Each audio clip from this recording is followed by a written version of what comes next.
Joining me now, Americans for Public Trust Executive Director, Sutherland. Caitlin, good to have you. Thanks very much for being here. Tell us what's going on here, because for so many years, I've studied the idea that China was exploiting our universities by stealing intellectual property. Is that what this is about? Yeah.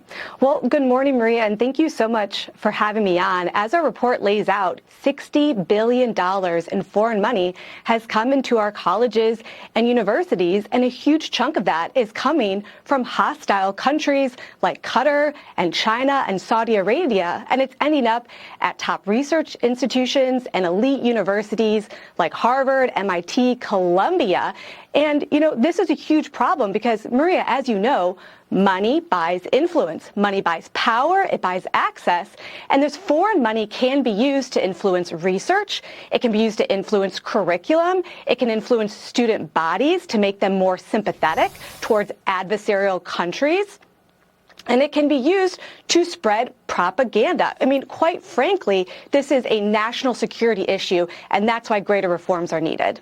Yeah. So what are the reforms? Should these colleges stop accepting money from foreigners or certainly adversaries? Well, as the report lays out, and as many government studies have found, there is a huge issue when it comes to non-compliance and reporting from some colleges and universities. I mean, some schools are flat out not following the law. And this has allowed billions of dollars in foreign funds to come into our schools largely undetected. But fortunately, there is a solution. The Deterrent Act has been introduced, and it's actually going to be getting a vote in Congress this Thursday. It is a common sense measure. It would close some of these reporting loopholes. It would bring about transparency. And most importantly, it would protect American students from foreign interference. Congress really has an opportunity to act because this is a winning issue. It's what the people want, and I don't know how anyone could oppose it. Well, Columbia University faculty is holding an emergency vigil protesting the school's partial agreement with the Trump administration to crack down on campus anti-Semitism. Protesters also told students and staff to skip school or work and to wear masks in protest of the new mask ban. Caitlin, how does this fit into all of this?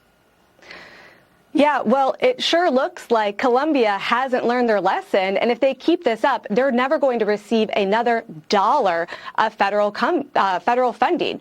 But when you take a look at the report and you follow the money, you see that there is a direct correlation between the universities that have become the breeding ground for hate and anti-Semitism and receiving money from these adversarial countries. Harvard and Cornell have received huge sums of money from Qatar that has been harboring Hamas terrorists for years. Wow, this is very disturbing. Todd Pyro, you're a parent.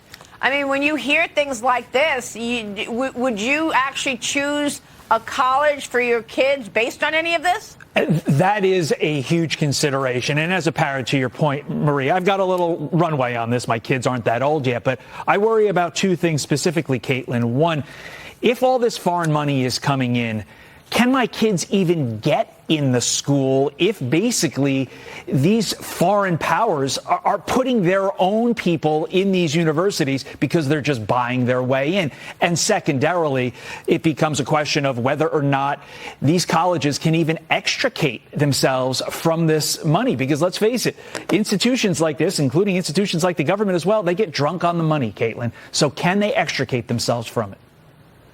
Absolutely.